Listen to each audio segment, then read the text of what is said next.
கலைஞர் தமிழ் ஆய்வு இருக்கை சார்பில் 100 நூல்களை வெளியிட்டார் முதலமைச்சர் ஸ்டாலின்.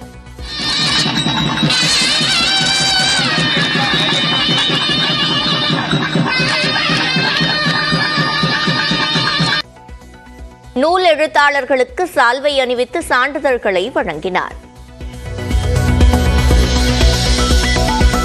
தமிழ்நாட்டில் அரசு பள்ளிகளில் சேர மாணவ மாணவியர் அதிக அளவில் ஆர்வம். சேர்க்கை தொடங்கிய 6 நாட்களில் 80,000 பேர் சேர்ந்ததாக பள்ளிக்கல்வித்துறை தகவல்.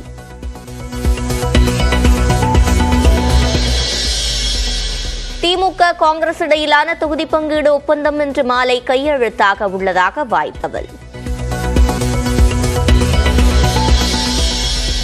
பொது விநியோக திட்ட ஒப்பந்ததாரர் வீடு உள்பட 6 இடங்களில் அமலா சோதனை.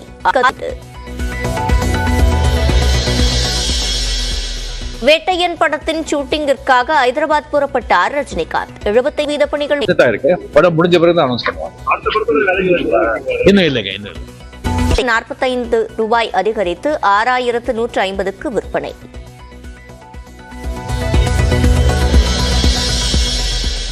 சென்னை ஓடிஏவில் பயிற்சி முடித்த ராணுவ வீரர்களின் மிடுக்கான அணிவகுப்பு.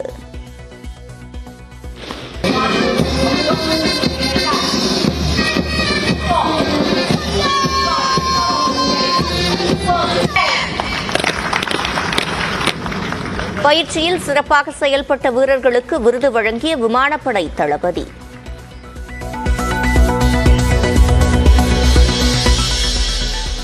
பாஜகவுடன் கூட்டணி பேச்சு நடத்த 7 பேர் கொண்ட குழுவை அமைத்தார் ஓ பன்னீர்செல்வம். போட்டியிட விரும்புவோர் நாளை விருப்ப மனு அளிக்கலாம் என்றும் அறிவிப்பு. நாடாளுமன்ற தேர்தலுக்கான 39 வேட்பாளர்களை கொண்ட முதல் பட்டியலை வெளியிட்டது காங்கிரஸ். கேரளாவின் வயநாடு தொகுதியில் ராகுல் காந்தி மீண்டும் போட்டி. புதுச்சேரி சிறுமி பாலியல் வன்கொடுமை வழக்கில் கைதான 2 தனித்தனி சிறையில் அடைப்பு. மற்ற விசாரணை கைதிகளுடன் அடைத்தால் பிரச்சினை ஏற்பட வாய்ப்புள்ளதால் நடவடிக்கை. அசாமில் உள்ள காசிரங்கா வன உயிரியல் பூங்காவை ஜீப்பில் சுற்றி பார்த்த பிரதமர் மோடி. யானை சவாரியும் செய்தார்.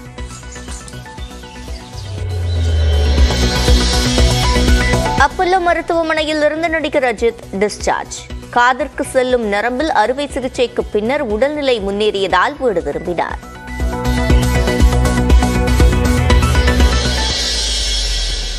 ஜாஃபர் சாதிக் விவகாரத்தை தேர்தலுக்காக பாஜக பயன்படுத்துவதாக இயக்குநர் அமீர் குற்றச்சாட்டு. ராம் தொடங்கி இறைவன் மிகப்பெரிய பெரியவன் படம் வரை தான் குறிவைக்கப்படுவதாக நியூஸ் 18க்கு அளித்த சிறப்பு நேர்காணலில் வேதனை. ஒரு திரைக்கலைஞனாக இருந்து கொண்டு பாசிச அரசை எதிர்ப்பது என்பது பயங்கரமான இங்கே ஒரு பெரிய குற்றம். அதுவும் நான் அவர்கள் வெறுக்கிற சமூகத்தை சேர்ந்தவனாக இருக்கிறது கூடுதல் காரணம்.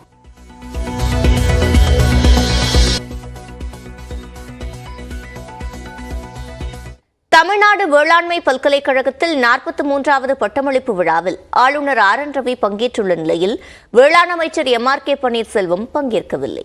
கூடுதல் தகவல்களோடு இணைக்கிறார் செய்தியாளர் சுரேஷ். சுரேஷ், முழுமையான விவரங்கள்.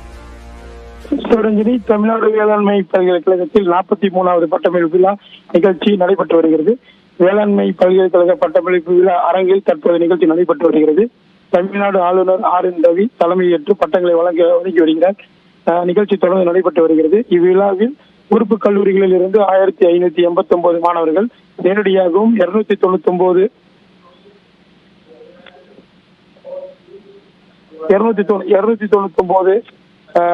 மாணவர்கள் தபால் மூலமாகவும், இணைப்பு கல்லூரிகளில் இருந்து 1845 மாணவர்கள் என மொத்தம் 3733 மாணவர்கள் பட்டங்களை பெறுகின்றனர். இந்திய அரசு மேலாண்மை உழவர் நலத்துறை செயலாளர் மனோஜ் அகுஜா கலந்து கொண்டுள்ளார். தமிழக ஆளுநர் RM ரவி 546 இணைப்பு கல்லூரி மாணவர்களுக்கு பட்டங்களை வழங்க இருக்கிறார். தமிழ்நாடு வேளாண்மை இந்நிகழ்ச்சியில் தமிழ்நாடு வேளாண்மை உழவர் நலத்துறை அமைச்சர் MRK பன்னீர்செல்வம் பட்டமளிப்பு நிகழ்ச்சியில் கலந்து கொள்ளவில்லை. தொடர்ந்து நிகழ்ச்சி நடைபெற்று வருகிறது.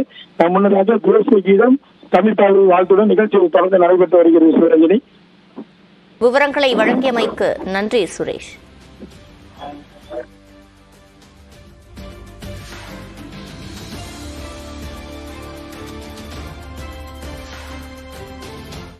புதுச்சேரியில் 9 வயது சிறுமி கொலைக்கு நீதி கேட்டு அனைத்து மாணவ அமைப்புகள் சார்பில் சட்டமன்றம் ஆளுநர் மாளிகையை முற்றுகையிடும் போராட்டம் நடைபெறவுள்ளது.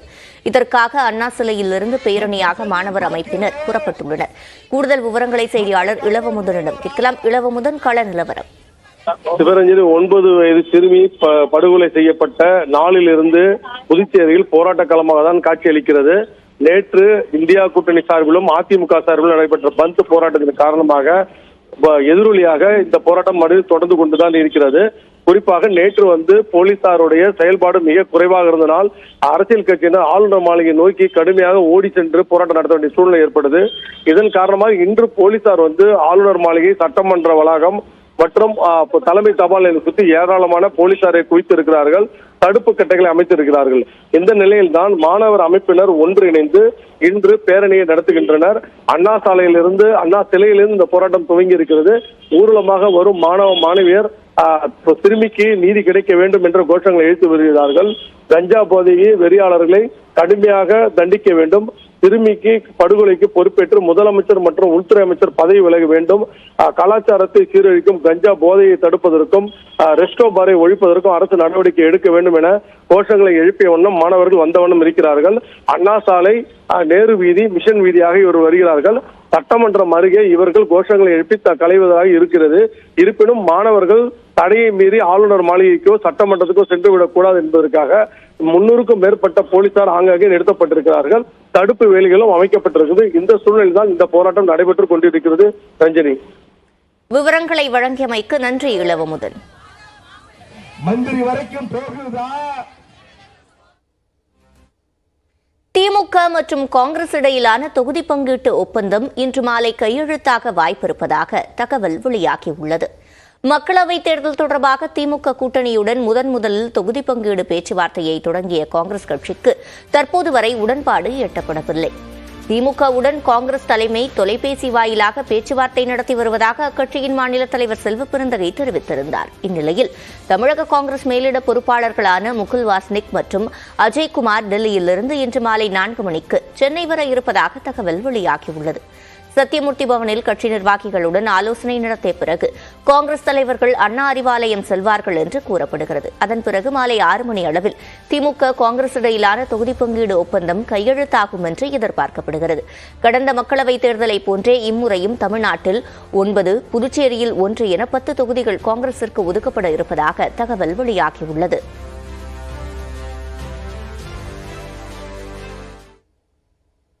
சென்னையில் விடுதலை சிறுத்தைகள் கட்சியின் துணை பொதுச் செயலாளர் ஆதவ் அர்ஜுனா வீடு உள்பட 6 இடங்களில் அமலாக்கத்துறை அதிகாரிகள் சோதனை மேற்கொண்டுள்ளனர். சென்னையில் சட்டவிரோத பணப்பரிமாற்ற தடை சட்டத்தின் கீழ் எழுந்த புகாரின் அடிப்படையில் பல்வேறு தொழிலதிபர்களின் வீடுகளில் அமலாக்கத்துறை அதிகாரிகள் சோதனை நடத்தி வருகின்றனர். அதன்படி சென்னை அபிராமபுரத்தில் உள்ள செல்வராஜ் என்பவரது வீட்டில் அமலாக்கத்துறையினர் அதிகாலையில் முதல் சோதனை மேற்கொண்டனர். இதேபோன்று ஆழ்வார்பேட்டையில் கஸ்தூரிரங்கன் சாலையில் உள்ள விடுதலை சிறுத்தைகள் கட்சியின் துணை பொதுச் செயலாளரும் லாட்டரி அதிபர் மார்டினின் மருமகனுமான ஆதவ் அர்ஜுனா இல்லத்திலும் அமலாக்கத்துறை அதிகாரிகள் சோதனை நடத்தி வருகின்றனர். வேப்பேரி, தேனாம்பட்டை உள்பட சுமார் 6 இடங்களில் அமலாக்கத்துறை அதிகாரிகள் சோதனை மேற்கொண்டுள்ளனர். இதேபோன்று கோவையிலும் கியா கார் ஷோரூம் நடத்தி வரும்